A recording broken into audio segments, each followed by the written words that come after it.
Hello, everyone, and welcome to Your Cup of Joy. I'm your host, Ariana Joy Christie, and I am so glad that you are here.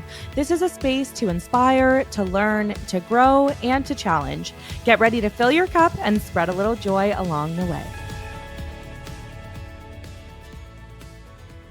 Okay, Marissa Teeter, executive coach and business advisor, former senior wealth executive, community builder, and podcast host. Welcome to Your Cup of Joy.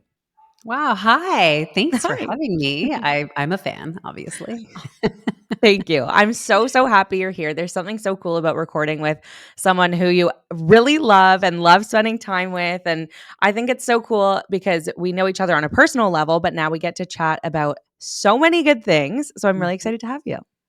Thanks for having me. It's so true. As much as I love hosting my own episodes, I love being on other people's podcasts. I love just having different types of conversations and hearing different people's perspectives. So it's a lot of fun. So I appreciate it. This is going to be a great time. Yeah, I'm so happy that you're here. And I want to start by talking a little bit about transitions because I feel like I'm in a transition period. All three of my littles are in school now, or programming now, and it's this weird in between. It can be like a little bit scary. I I often feel like, what am I supposed to be doing versus what do I want to do? And you've had a very impressive journey from a senior wealth executive transitioning to an executive coach and business advisor. So, what inspired you to make this transition from wealth management into coaching? It's a great question. I love / hate transitions because, like with most people, right? It's that icky Yep. time in between. No matter, like, pick the thing that matters to you that you're working on or working towards. It's that time in the middle that's the really hard part. When you've got this, this goal, this health goal, it's the time in the gym, the sweaty parts in between the beginning and the end. But that's where the magic happens. And I tell all my clients this, but also, it's easier to give advice than it is to take your own advice.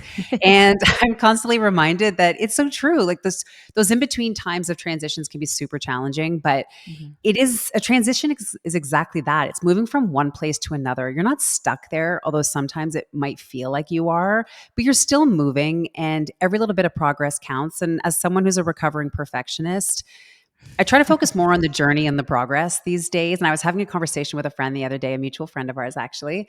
And we talked a lot about, like, what do you want? Because I'm into goal setting right now. And not right now. I mean, it's just a really great time of year to do goal setting. And I talked about, we need to focus on what we want in life. But if we get too caught up in where we're headed, we're going to miss the fun part, which is the journey.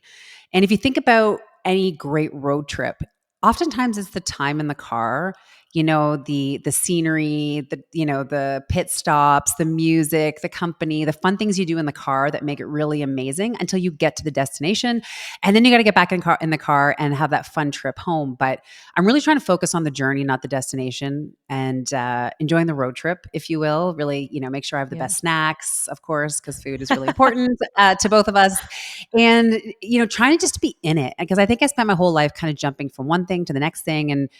And to get back to your question, I spent 20 years in the corporate world, and it was wonderful in a lot of ways, right? I had this amazing career. I had the opportunity to do a lot of cool things. There were a lot of perks to working in the corporate world. Specifically, I worked in wealth management and finances. Not a lot of women around, so there was a lot of interesting stories there around, having to pull my own seat up to the table and, you know, having to work through things like mat leave and all that fun stuff that was new as a female executive for some of the companies I worked with. But Yeah. I loved having the opportunity to work in the corporate space. But a couple years ago, just kind of had this moment, and it was actually something I read on Instagram, good old Instagram, that basically said, if you're busy supporting someone else's dreams, then you're not really out supporting your own dreams. Something to that effect, where it was Yeah. like, and then sometimes you see the same quote, if you're out there hustling and making money for your employer, it takes away from your ability to hustle and make money for yourself. And I'm butchering this quote, but ultimately it got me thinking, I'm out there putting in all this work and helping these big companies grow and deepening their pockets and fulfilling all their goals. And I needed to check and make sure that aligned with what I wanted to do. And in a lot of ways it did, but in a lot of ways it didn't. And so I decided earlier this year that I was going to leave corporate world and start my own thing. And I got into executive coaching because that was the part of being an executive and a leader that I valued the most, was this ability to help people and coach people and show people the way. I mean, what the heck is the point of being a trailblazer if you're not going to clear the path for people behind you? I wasn't doing all Mm. this work in the corporate world to just keep it for myself. So it's been a crazy transition, betting on yourself and walking away from a salary and certainty and benefits. And, this sounds totally privileged, but I'm paying for my cell phone for the first time in 20 years. I had a corporate plan for so long and it sounds so crazy, but I remember phoning Bell and being like, "So what's the rate for a plan these days?" Like I had no idea, sadly. So it was a transition, but I'm still in the thick of it. I'm not exactly, I think, where I picture I can be, but I'm trying to just be in it and enjoy the road trip to where I want to get to. That's amazing, and I love that you say it is about the journey, and also saying that you're not where you think you potentially could be or might want to be too, and that you're okay with that because that's part of the journey. I think for so many people, it's like, okay, if this is going to be my goal, this is what I want to do. I need to get there right now. And I think we've almost as a society lost the ability to think that it takes time and that's okay. Like we have Mhm. this instant gratification. We want it to happen right now in a certain way. And I'm guilty of that. I'm a perfectionist. I Oh, want things yeah. to be a certain way right away. Um but slowing down and finding the beauty in the journey, I Mhm. think is such a great take home that's so relatable to anything. It doesn't have to be a transition from corporate to non-corporate. It can even just be in your relationships or any type of goal that you have. I really love that. And I think too, I don't know if we always know what the end goal is. Like I Mhm. say very specifically that I don't think I'm maximize my potential yet because I'm not even sure what my destination is. I'm just Oh. enjoying the ride because I might take a detour and head somewhere else. And like in life, you might think that you're headed in one direction with your relationship or your family or your career. And if you don't get to that place, you don't want to feel like the whole journey there was a waste of time. So if you can at least enjoy the journey, you might Mhm. actually change your mind on where you're actually headed, or life might change your mind for you. Um, yeah, it's so easier. It's so much easier said than done. I didn't say I was a recovered perfectionist. I am still recovering. So, we just put a lot of pressure on ourselves, and I think that's the other piece of it is that no one's out there pressuring us to transition. I mean, generally, this is totally self inflicted. Mhm. And, It's true. no one's sitting there kind of, pointing at their watch saying, Marissa, have you fully reached your full potential yet? Like, no, nobody cares. Yeah. It's just these games and voices in our own heads, and yeah, patience is really critical. I agree. It's a really rare skill set. Totally. And I think it's also important to note what you said there too is that nothing is wasted. Like even if I remember I Mm. went to university, I thought I was going to be um like a therapist. I wanted to work with kids, do play therapy, and I did this undergrad and I started a master's and I spent all this money on school and then I didn't do any of that. I realized it actually wasn't what I wanted. And for quite a while, I was like, wow, I've wasted so much time and so much money. And those are Mm. things that I'm not getting back. And then I realize now, reflecting back, that those are all transferable skills. Those are all life lessons. Those were all things that I either learned from or really thoroughly enjoyed. Um, and it's not a waste. Even if you can't see in the moment what that is going to give you later in life, it will give you something. And none of it is a waste. All of our learned experiences and life experiences really do contribute to what we are meant to do and meant to be. I couldn't agree more. And sometimes you don't know it. Like sometimes the key is just to kind of keep moving forward, and it may not be in a straight line. It might be in a very squiggly line, but it'll all make Yeah. sense eventually. Like a Yeah. very squiggly line that looks like Very spaghetti squiggly. sometimes. But the key I is to think the just keep moving. transitioning too from from corporate Yeah. world to traditional workforce to entrepreneurship, all of it can be really daunting, I think, Mm. and very scary. Like I remember having situations of even like switching a job that I didn't really like when I was younger and just stressing about that, like the amount of concern that really it consumes you all day every day can be so difficult, and there are challenges that come up, like people love to talk about the destination, like you said, and not always the journey. And if they are talking about the journey, it's just the good parts. Can you maybe share with us a challenge that you've faced during this transition for you and how you overcame it? Well, I had to learn that nobody cares. Like, no one was watching me under a microscope to evaluate how well I successfully transitioned from one role to the other. Yeah. Even though I felt like all the world's eyeballs were on me, right? My parents thought I was nuts. Like, why would you leave this amazing job, this incredible, you worked so hard to get there. I was at the executive level of one of Canada's largest firms. I worked so hard to get there. And then I decided, that was not what I was passionate about anymore. And it didn't make sense to a lot of people, but I just thought everyone, very on my journey, I had to realize that I wasn't doing this for anybody else. And that if I was going to succeed or feel flat on my face, that was on me. And I couldn't worry what other people were thinking. I couldn't worry about how I was being judged. Really, nobody cares, right?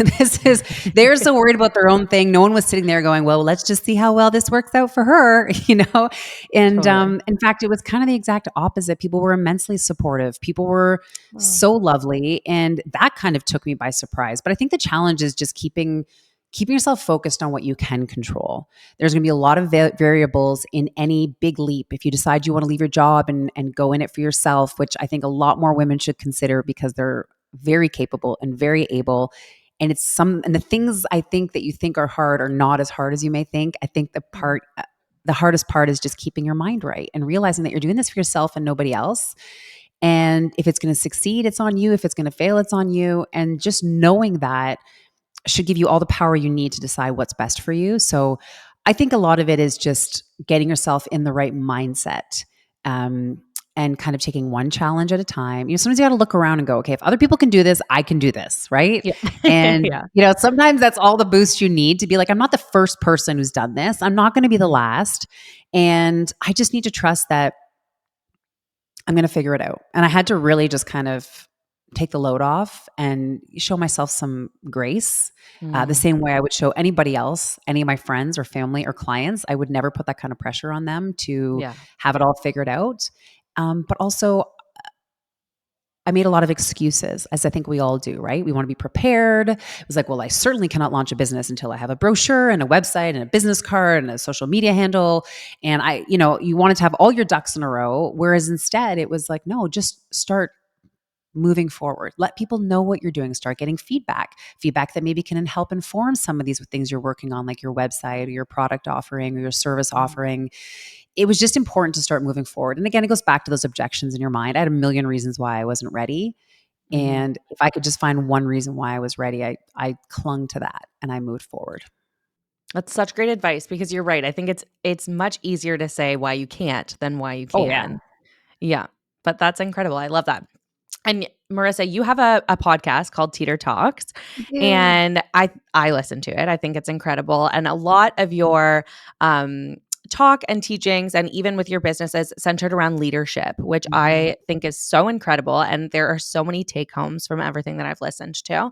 Um, and I'm always so intrigued by commonalities. And what I mean by this, in this sense, is personality types are something that I'm learning a lot about. Mhm. There are many different types of programs or personality type quizzes and tests that you can do. There's DISC, similar things to that.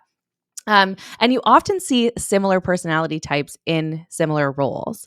There are commonalities that come in that, or predictions of who might be really well suited in certain roles based off of their personality types. And as an executive coach, you work with high performing individuals, I am sure. What are maybe the top three qualities that you see in successful leaders in your Mm. business, especially? Yeah, it's a great question. I think the funny thing about those personality tests sometimes is that I think they too could be somewhat misleading or Mhm. narrowing, right? So sometimes I know I've done so many of them and I'm like, oh yeah, that sounds like me. And it could be a complete opposite thing. And I'm like, oh yeah, that sounds like me. Like we just convince ourselves that, like me with my horoscope or whatever. Yeah. Um, yeah, I think the interesting traits about high performing individuals or leaders is that there's a real desire to serve.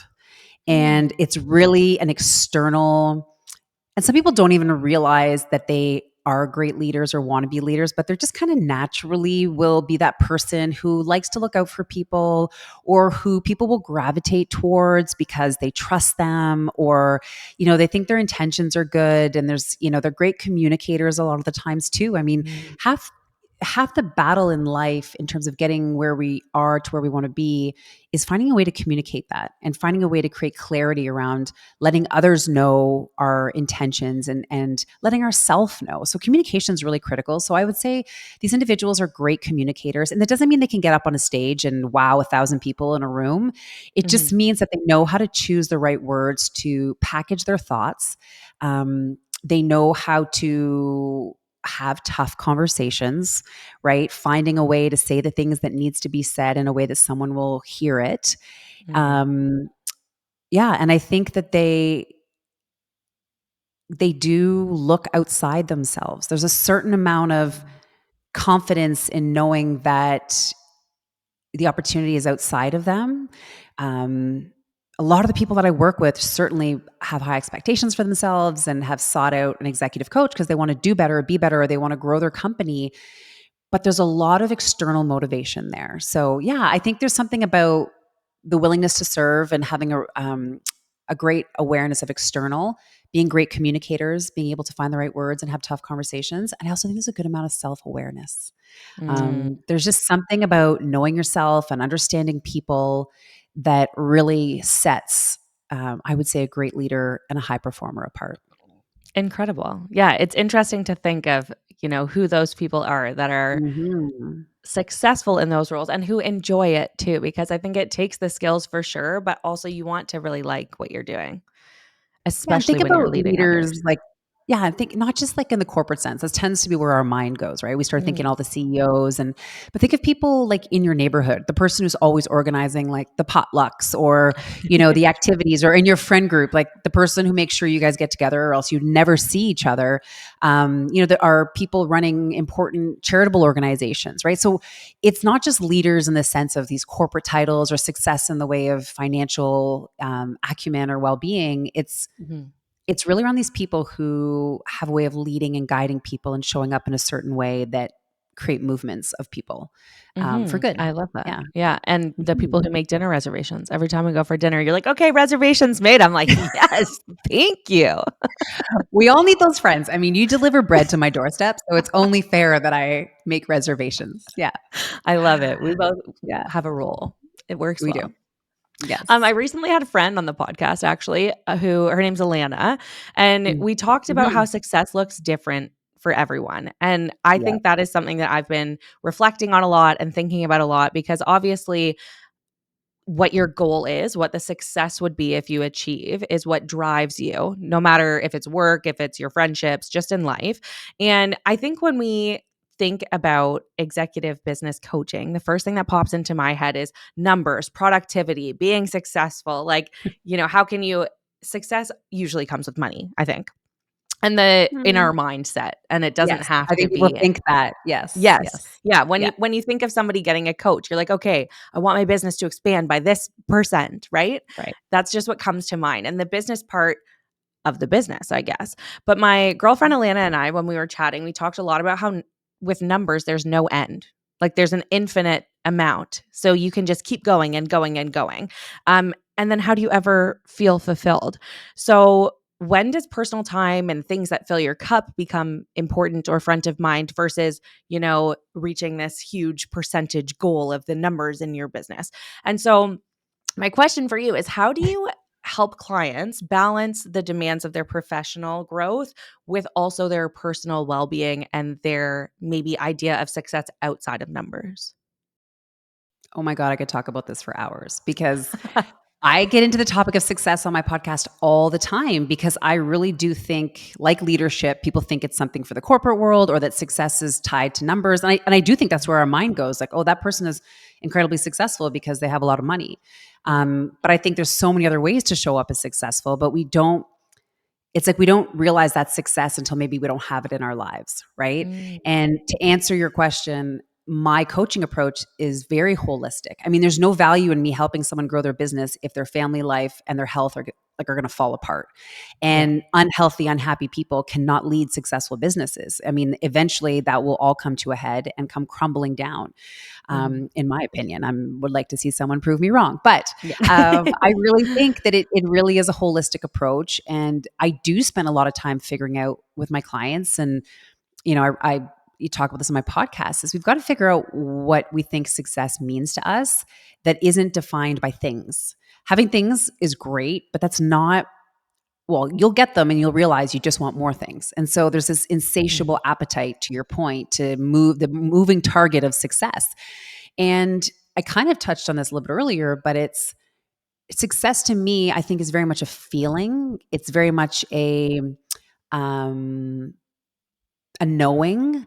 And I think it's having options and choices in life. And if you have the options and choices to have money to spend your money where you want to spend it, great. Because having the things won't do it, but knowing that maybe you can seek out alternative healthcare, or that you can, support your community or do fun things with your family. That's where I think the money plays into it. But I think more importantly, especially this time of year, as I do goal setting for myself and with my clients, we talk about, sure, what do you want to achieve? But who do you want to be? And what do you want to feel like? Like, how do you want to wake up feeling? And I do think there's something about the freedom to build your life the way you want to build it, Mhm. and have choice in how you want to show up and what you want to do. That's, to me, that's success, is building the life you want, no matter what that looks like. If you want to work 100 hours a week and that fulfills you and that's your definition of success, that's great. Mhm. If you want to sleep until 10 o'clock every day and, I don't know, do whatever you want with your life, then that's your version of success. But I think if we tie them too much to material possessions, and even in numbers, like if you're trying to grow a business and it's only about the numbers, you might get there, but then there may be other elements of your business that start to fall apart really quickly because it won't be Mhm. sustainable. So to answer your question, it has to be a holistic approach. You have to look at the overall financial, mental, emotional well being of businesses and people to make sure that you're really experiencing true success, because it's fleeting and it's a moving target if you tie it too closely to numbers and stuff. Agreed. And I think something interesting to me too is that we think about goal setting only at one time of the year. Like you're saying, you're goal setting now. A lot Mm, of people are goal setting in January. We get into this like people say always the gym is full in January and then not in right. February, you know? We get Yes. used to like, okay, this is what we're going to do. Uh and then sometimes it falls off, but I think something else to note too is that your goals can change as you change and Yes. evolve as a person. You Yes. can do these resets or check-ins with your goals that you have to change them. Maybe your priorities have shifted. Maybe something in your life has happened. Maybe you've just realized, "Hey, I set this goal because somebody told me I should want that and I actually don't." And I think that those things are so important to note and so good to know, to check in with yourself and see, like, what does success look like for you this month? And can we focus on that for this month and then reflect the next month to really see, did that create happiness for you? Do you feel fulfilled or do we need to change that up a little bit? 100%. You should be reviewing your goals, not just reading them over, which is important to remind yourself, but reassessing them. And which is why I say focus on who do you want to be and how you want to feel. So if you want to Mhm. feel healthy and strong and have lots of energy, well, you might feel that at 10 pounds, more than what you thought your goal weight was, which is a really crappy example, but I'm sure everybody can relate to a certain degree, right? Yeah. You may have said, I'm setting out to be this number on the scale, but 10 pounds before getting to that number, you already feel energetic and you feel strong and you feel happy. Like, which is why, we get too caught up in the end result again, right? And so Mhm. if we focus on how we want to feel and who we want to be, if I want to be that friend that, is always checking in on my friends, that, cares about them and their children, well, then I have to do the things that support being that type of friend. And so the things that I will do to ultimately end up being the person that I want to be might take me somewhere that I hadn't expected or I couldn't even thought about, right? Couldn't have dreamed of, wasn't even on my to-do list for my goals, because it just kind of happened while becoming this person I wanted to be. I ended up checking other things off my list that weren't even on my list in the first place. And I think if we focus more on how do we want to show up, who do we want to be, and how do we want to feel, Mhm. it's pretty amazing where things might take us.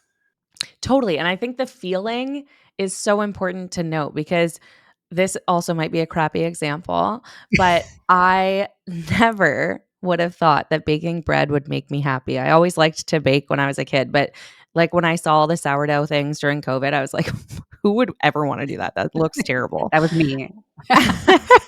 And then I started Mhm. just like kind of almost as like a, oh, like let's see if I can do it, like a challenge.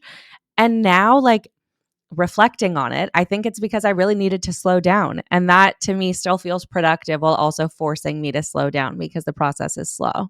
And so I think it is based on feeling. It's not really that I want to make bread, but it's the feeling that I have when I'm doing it that Totally. causes me to feel happy. Yeah. And if you just knew that you needed to slow down, that you needed to be more intentional, you needed to be more present, you need to find a way to just be home with your Mhm. family, then bread making just kind of showed up. And in a year, it might be, who knows, you might start crocheting or scrapbooking. I don't know. But if just let me know if it's a cry for help or something.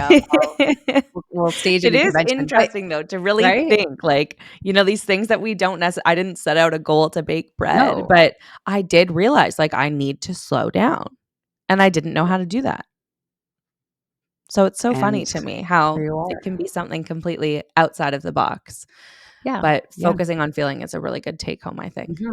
Yeah.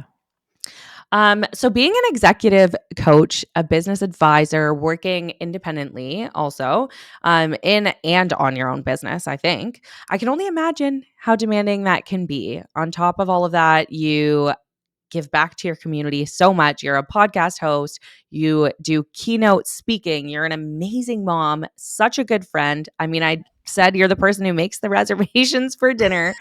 You do a lot. And so, how do you prioritize time for yourself, time for self care? Is that something that is important to you, even though you are a high functioning human being? High functioning human being. It's nice to hear that because sometimes I feel like I'm completely non-functional. So, um, yeah, and it's one of the things I'm super, super adamant about, and I have been for a long time, is managing my calendar. Like to the point where if something's not on my Mm, calendar, it's probably not happening.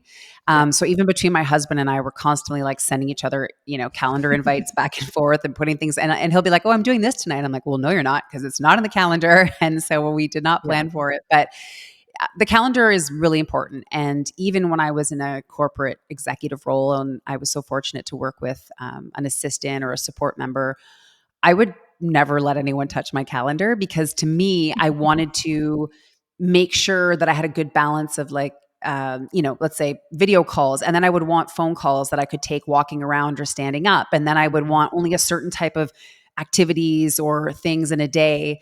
And I couldn't do three of those things back to back. Or, my workouts were important to me, or, getting to my kids' school activities or whatever it was. So I think my calendar is like a jigsaw puzzle. And so I rely on my calendar and my tasks to really kind of manage that. I would say that's the first thing. The other thing is I try to incorporate various parts of my life together to kill Mm. multiple birds with one stone.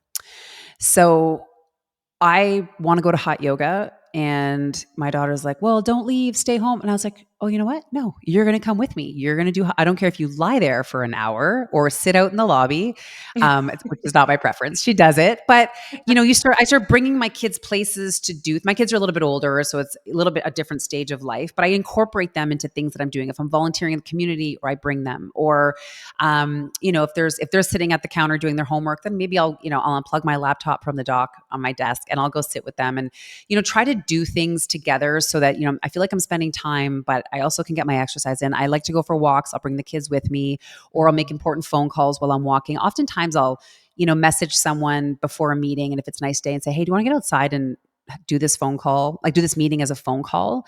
I do walk and talk. So I used to do a lot of coffee dates, which I still love coffee.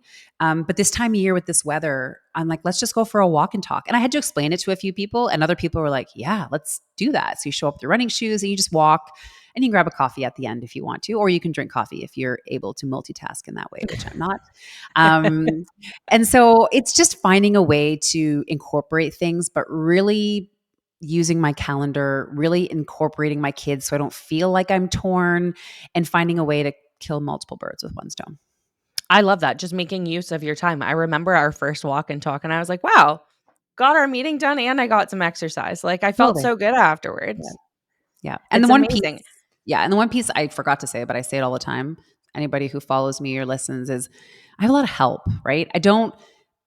I'm a solopreneur, but I am certainly not on this journey by myself. I have a lot of support at home. I have amassed quite the army of friends and family and just people around me to make this more fun and more enjoyable and easier. So I remind myself every day there's no trophy to power through this, Marissa. There's no trophy to do this all by yourself. Mhm. I ask for help. I've gotten way better at that, much better at that than being a perfectionist. I'm better at asking for help. That's so good. And it feels good, right? We don't do that enough. And it could look as simple as, asking, I need someone to watch my kids. And I asked their friends, Mom, hey, if you watch my kids on Saturday, I'll take your kids whenever you need it. And then we both have childcare. We don't have to pay for a babysitter, or you get the night off, or whatever that looks like, right? It's Mhm. just, yeah, asking for help and relying on the people who you would do anything for. So let them do anything for you. Mhm. That's incredible and so important.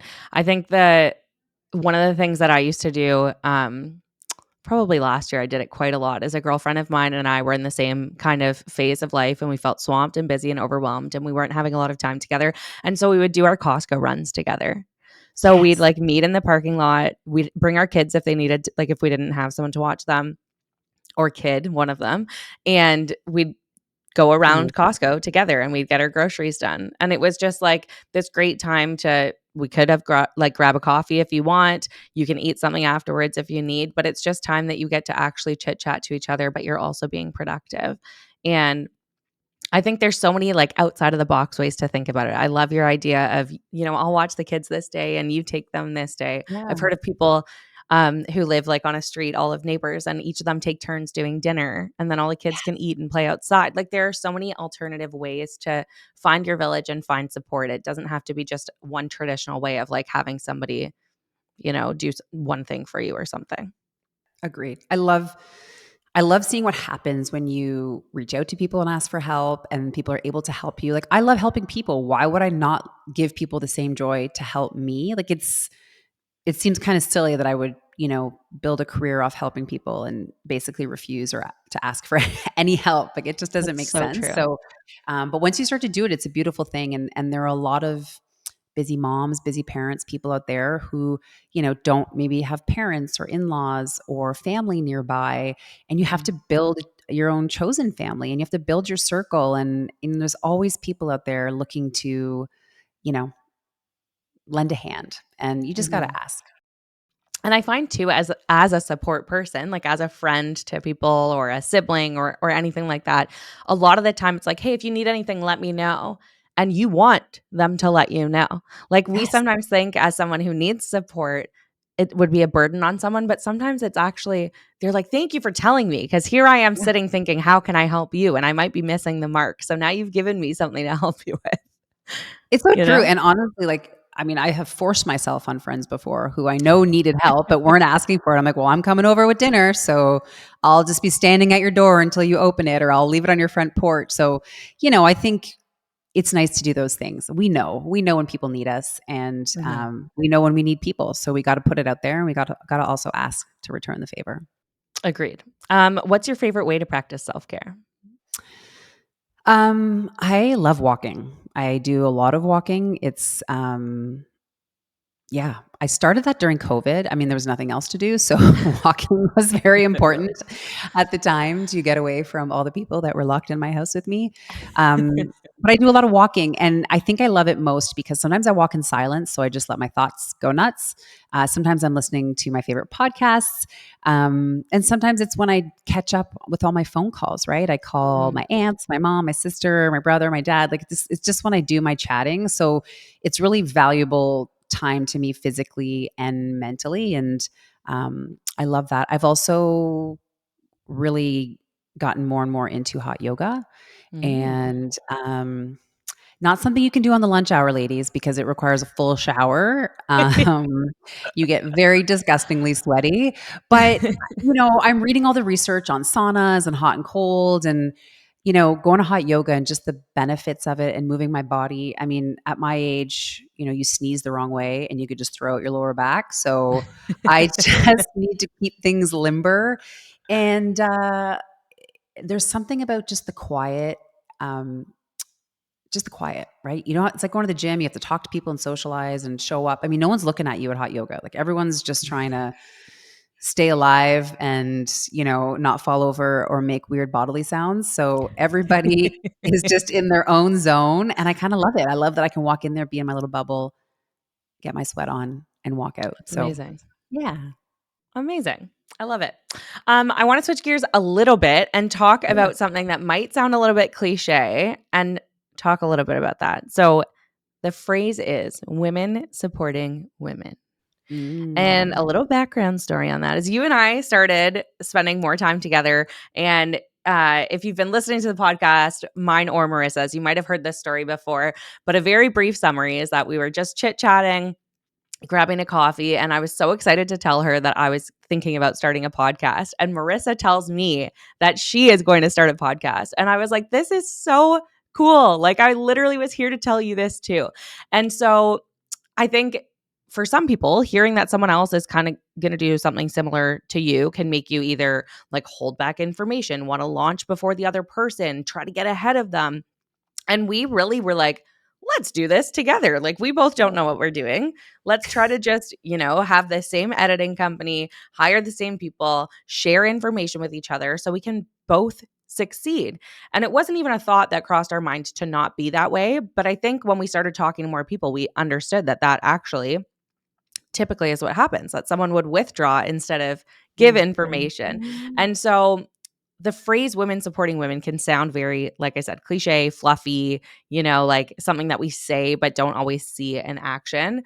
But I want to dive a bit deeper into that saying and the actual application of the phrase. So, my question for you is, what does women supporting women actually mean to you? Yeah, this may be controversial, but I'm going to say it anyways. I Okay. think we'll never reach any level of gender parity if women cannot support women. I have had way more issues with women in my life than I ever have with men, like Mhm. way more. And I'm sure women out there listening know what I'm talking about, and the guys out there too have probably witnessed it. Um, I I get that it's sometimes easier to build yourself up by keeping other people down.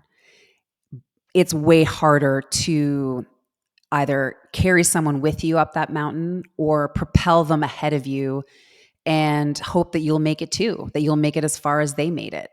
Um, Launching this podcast with you was super daunting for me. I mean, you have a following, you have a platform. I mean, I had never had a public Instagram account ever before. And, everything was new and everything. I didn't have a following and there was probably a lot of reasons for me to be jealous and envious of your starting point, which was much different than my starting point. And you also could have been like, well, I don't have time because, I am starting from this point. So I'm not going to like help drag you up the mountain from the platform where I am today. But we didn't do that at all. It was like, we didn't even hesitate. We were absolutely going to collaborate. I brought my strengths to the table. You brought yours, and we propelled each other, and we're both winning in our own ways. Mhm. But it's so hard because women sometimes are women's worst enemies. And I mean, it's funny when my 11-year-old daughter comes home and she's talking about situations, and I just want to say to her, like, honey, this isn't going away. You're probably going to see this for the rest of your life. And it's important that we dig deep. It's important that we make sure that our reactions and our comments are not a reflection of our own insecurities, Mm. that we're out there building people up and it has nothing to do with us. It doesn't take away me helping support other women, doesn't take away from what I bring to the table or what I can do. I think it actually creates incredible momentum. Mhm. Um, and not everybody's like that, but you'll figure it out. You'll get burned and then you'll turn around and get back at her with somebody else and you'll have an amazing experience. But Mhm. I do hope that we're mindful of women in terms of what we can do to support each other at home, at work, in the community, but that we also are incredibly mindful in raising this next generation of men and women, Mhm. boys and girls, of what we can do to create proper support and not feel like encouraging someone else or lifting someone else takes away from us. Yeah, I think it's so important and such a great message to teach our kids. And I love that you said both our sons and daughters, not just our daughters, because it really is important to teach that to all of our children. And I'm very interested to know, where did this come for you? Where do you think that this, idea of supporting others and lifting other people up, not just women. I know we're saying women supporting women, but you really do advocate for other people. You lift other people up, you support people.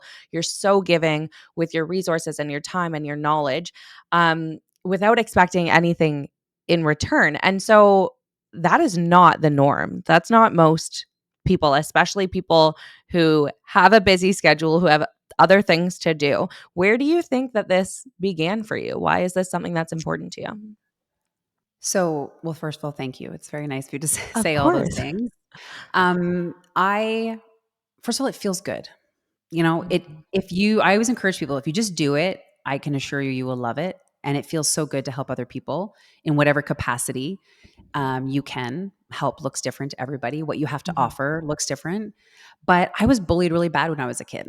I was Oh. from about grade 4 to grade 7 um, by other girls. That I was bullied for being too tall, or I was bullied for being too pretty, or I was bullied for being too smart. I mean, you name it. I would be like, okay, I'll just go play sports. Well, no, I was bullied for being too good at sports, and I developed a pretty big chip on my shoulder where I felt like, and I would go home and I would tell my mom, and she'd say, "Oh, they're just jealous. They're just jealous." And gosh, I developed a chip on my shoulder that took me well into my 20s, maybe 30s, where I just felt like if I would succeed in life or do something great or shine, that people would just hate me, that they would just be jealous and they would treat me terribly.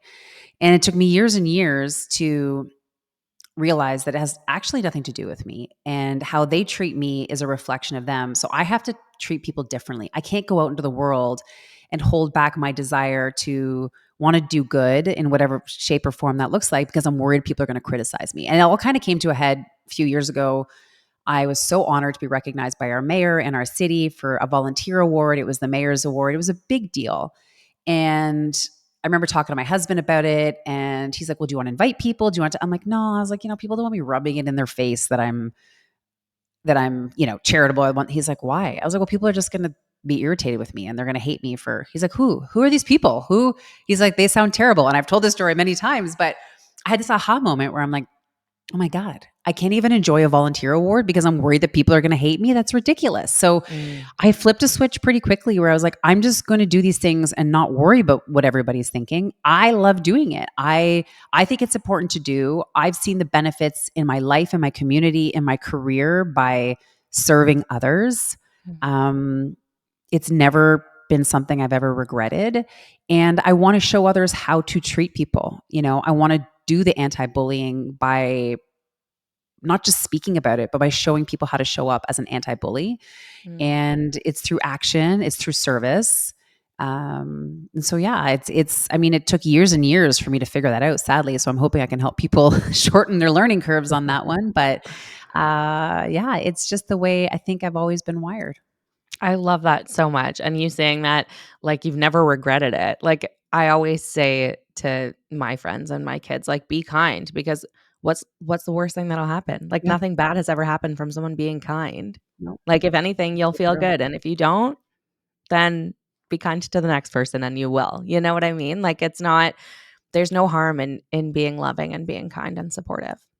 No. It still takes work. It's still hard. You got to Mhm. put yourself out there, and people get that icky feeling sometimes from doing these things, like putting themselves out there, and it takes courage. Like I'm constantly giving my 11-year-old daughter advice, and she goes, "Oh, mom, I'm not an adult. That would be something an adult would do."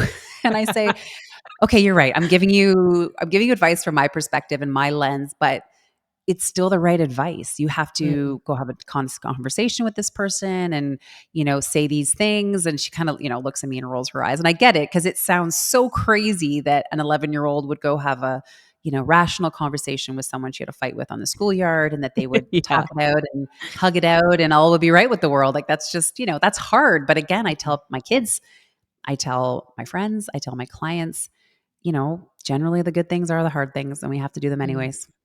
That's so, so true. And we touched a little bit on, gender inequality, gender disparity, Mhm, mhm. and I wanna chat just a little bit and switch gears here for a little bit about finances. Oh, yeah. Because you were in the finance world, and I know in the corporate world, and especially in finance, the gender disparity is quite large. I actually did a little bit of research before this because I thought, I know as a human being in society that that's true, but how true is it? So, it was very interesting to me that I found some statistics that in Mhm. 2023, women actually made up 47% of the total financial services workforce, but when you get to higher levels and leadership, only 6% of financial institutions' CEOs globally, all over the world, are women. And less than 20% of executive positions in financial services are held by women. And I read that and I was like, holy smokes, like this is actually, like, it's bad. And then you read it and you're like, wow, that's wild to me. And I feel like we could talk about these stats and gender disparity for literally a whole episode. But I wanted to highlight it because as a Mhm. woman and a working woman at that, I do feel like I leave finances to my husband by choice. Like, I don't know if it's because that's how I was raised. I was never talked to about finances. I didn't have the information. It's not really of huge interest to me. I sit in our meetings, but like I just I don't really talk about money. I also think Yeah, it's a little bit like not cliche, sorry. It's a little bit like taboo to talk about finances. Not a lot of people want to talk about money. And so maybe that's why too. Can be awkward, can be tough, also can be totally. exciting. Like the emotions around money are very weird Mhm. and different for everybody. But you are someone who has worked in the finance field for a very, very long time. And so I wondered if you could share with us your top piece of advice for Mm. anybody who feels like they have little financial knowledge. It's a great point. And it's so funny because everyone thinks don't talk, politics and religion. And I'm always like, and nobody talks about finance either. And we should probably talk Yeah. more about finance and less about all the other things. Um, yeah, I would, first of all, full disclosure, I've been an executive in the corporate world in the financial services space, managed billions and billions of dollars in Canadians' money under my jurisdiction. I know money, I know finances, I know investments, but my husband still pays our bills and manages our money. So don't feel alone. Good. And Yay. it's not that I don't know what's going on. I'm fully aware. But that's, for me, and I think when we were looking at the natural division of duties in our house, at a certain point, it came down to, okay, you're going to do the garbage and you're going to do this and you're going to do and I'm going to do the, you know what I mean? So it Yes. just kind of was one of those things where, and he's very good at it. He's licensed. I should tell people as well. He's a licensed financial advisor and he's very good at it. And so, when we looked at the grand scheme of our life, it just made sense for him to do that. Now I am engaged in the conversations. I know what's happening. So yeah, I would say, take a little bit of guilt and pressure off. I think you have a lot of Mm. things going on and the reasons why I think a lot of women are not getting involved in finance conversations because they have a lot going on as busy moms and women and people and humans. So um but the best piece of advice I would give is to start to self-educate. Mm. Um, you know, and it doesn't have to be through the internet. It doesn't always have to be if, people like, I just can't read a finance book. I get it. I can't listen to a finance podcast. I get it. But you should start talking to friends. You should Mm. start talking to people and getting different opinions and thoughts about, what are they doing? Because people are not talking. Um, we're not kind of, sadly, we're probably getting our money habits from our parents if they even talked about it. And if they didn't, we probably make assumptions about our parents' money's habits based on what we saw.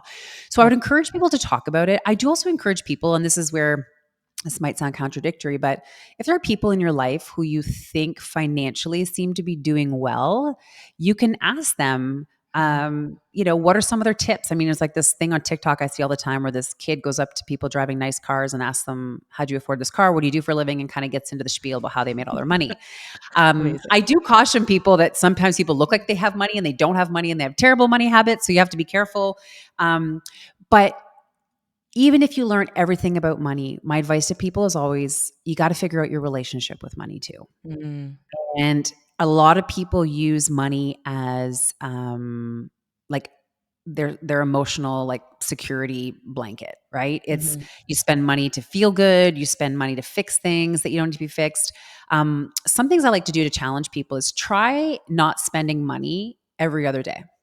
Like just try not to Huh. spend money every other day.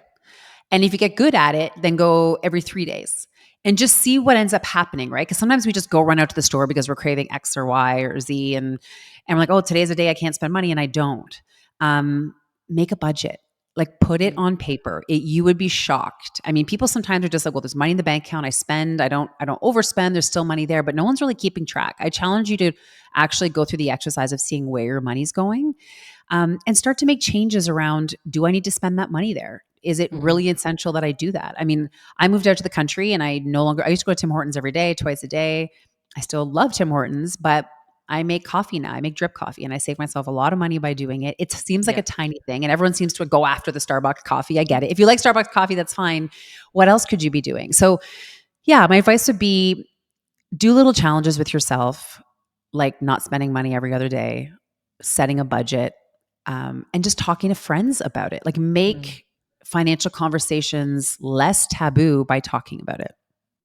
I like the advice of just having the conversations. Like, we know some of the most intimate details about our closest friends, and still we won't talk about money with them sometimes. And Right. it's like this funny, weird thing that we get so uncomfortable about that.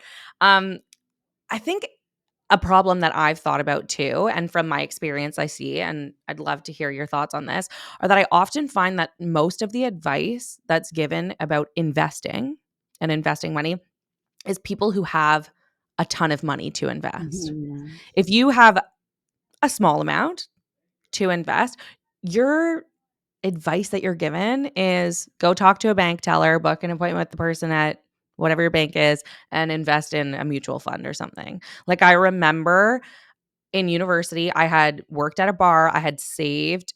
I don't know why. Nobody ever taught me to I think I was scared of having nothing. So I just had saved a little bit of money, which to me was a lot of money. And somebody at the bank, when I was submitting one of my paychecks, said to me, "Have you ever talked to somebody about investing?" And I'm like, "No, I don't even know what that is." I booked an appointment as per their advisement. I sat down with the person at the time that I booked the appointment for. They told me, "Okay, do you prefer medium, low, or high risk?" I didn't even know what that really meant. I said, "Well, I don't really want to be risky. So I don't know, like maybe medium, low. I don't know." They put my money into a mutual fund. I never looked at it again. I got a little thing in the mail every year that I threw out. And 5 years later, I lost $300 Mm. because it had just kind of coasted. And then the amount that I paid for the services that were provided to me that I didn't even know what was being provided to me were cost that amount of money. And I look back and I'm like, it wasn't an insignificant amount of money. Like, that is something that could have been invested in a way that would be really beneficial, but nobody was there to give me that advice. So for somebody who's interested in investing but doesn't have millions of Mhm. dollars to invest, what do you suggest that they do? So you hit the nail on the head right off the top. And the way our industry is designed is that, and this is an obvious statement, you will get better attention, you will get better access, you will get better advice the more money you have. And in its simplest form, in order to invest, you need money to make money, Yeah. right? So this is why with a lot of people are talking about investing, and I go back and rewind the conversation to savings. Like, first of Mhm. all, are you able to save? Can you save? Do you have any savings? Do you have any extra money left over every month? Because this goes back to the budget conversation and spending. Because most Mhm. Canadians have a lot of debt and it's scary. Credit card debt, credit line, and even the state of our economy is scary. So I always tell people you need to get your spending in line to make sure you have some savings so that you can Mhm. then invest. And yeah, the larger nest egg that you can accumulate, the more options you will get. I encourage people to not go to one advisor, but to talk to multiple Mm. advisors. And you want to look for language from somebody who's talking about holistic planning, who's not just talking about investments, rates, and returns, but who's talking about your bigger picture, putting together a savings plan, putting down a debt repayment plan, investments that are aligned with your life goals. I mean, generally, younger people can tolerate more risk because they have a longer timeline. But you also need to be able to sleep at night, right? If you're up at Yeah. night checking your stocks every night before you go to bed and you're not sleeping, well, that's not right for you either. So you want Mhm. someone who takes a more holistic approach and that's talking about yeah, debt repayment payment, how do your mortgages factor into that? How do your credit lines factor into this conversation?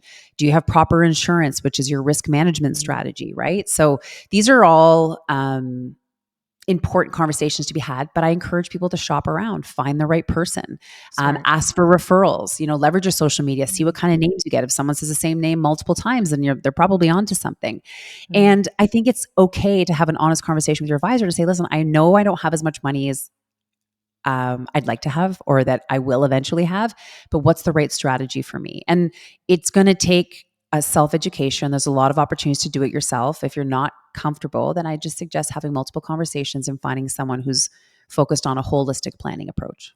That is such great advice. Thank you so much, Marissa. I think Okay. like the number one thing for me taking away from this is have the conversations, talk about money. Like, yeah, it can be awkward to bring that up, but I'm sure if you bring it up, the people that you're talking to are also probably feeling like they're hoping someone will bring it up. Yeah, I mean, it's a hot topic on most of my girls' trips. People have questions, and I sometimes there's bet, more than yeah. one of us in the room that's, financially educated. And, I'm not here giving stock tips and whatnot. And again, my personal family finance strategy is going to be different than someone else's. But you you do need to ask around. You do need to have conversations. We need to normalize talking about it. We need to normalize saying to someone like, how much are you spending a month on groceries? Like, how much are you spending a month on your car? Like, you have nothing to compare it to. I mean, and again, just because you can afford something does not mean you should afford something. Mhm. Get back to basics. Control your debt, control your risk, save, and then focus on investments. Such good advice. Thank you. Well, Marissa, we're wrapping up our time, but I love to end with some rapid fire so we can learn some fun things about you. Is Ooh, that okay okay. with you? I'm game. Let's do it. Okay. Favorite hobby? Uh, Working out. Amazing. If you could give your younger self one piece of advice, what would it be? Stop caring so much about what other people think. Who cares? That should be the title of this Who episode. Who cares? cares? Yeah. Nobody Favorite cares. That's what it should be. Nobody cares. Yeah. Favorite snack? Favorite snack? Okay. I do love eating. I have a lot of favorite snacks. I love just like sourdough bread and butter. Like I could just eat bread and butter all day. Is this just Anything you salt and asking for vinegar. love? Yeah, I'm fresh out of loaves. Honestly, you gave me that one for Thanksgiving and everybody ate it. I had to like wrestle my 7-year-old aunt for a piece. So delicious. But yeah, I love anything bread and butter, anything salt and vinegar, anything dill Mm, pickle. And I do have a sweet tooth. So sour mm. candies, all the things that are bad for you, I probably love. Amazing, amazing. And Mhm. your go-to movie or TV show? Okay, so the weird psychopath thing about me is that I watch the same thing over and over and over and over. Like I barely watch new stuff, barely. So No and I way. don't watch a lot of television. So every night before I go to bed, I'm either watching an episode of New Girl or an episode of Cougar Town Amazing. or I don't know. Just I can't. I just like the mindless. That way, it won't keep me up because if I haven't seen it, I'm going to want to see what it is. But I just like, and it has to be funny and light and nothing Yep. scary, nothing suspenseful. Like if I get into something that's a little bit suspenseful, I will literally fast forward to the last episode to see what happens, and then I will go back and watch it. So no That's amazing. surprises, no suspense, just comedy, lighthearted stuff for this gal. I love it. Well, thank you so much for joining me, Marissa. Where can people find you and connect with you and get your advice? People can find me on my website, marissateeter.com. You can find me on Instagram, marissa.m.teeter. My podcast, Teeter Talks, wherever you get your podcasts, YouTube. Just Google me and hopefully I pop up somewhere. And I have a regular newsletter where I put out tidbits, things about, things like goal setting and financial planning and Mm. stuff like that, and how to find your purpose and all that good stuff. So, yeah, and I love interacting with people. I always love hearing what people have to say. It gives me new ideas for content and stuff like that. So, yeah, I would love to hear from people. And thank you so much for having me. This was so fun. I get to see you so many times this week. So, I this know, is I'm such so a excited. treat. Thank you so much, Uh, Marissa. Thank you.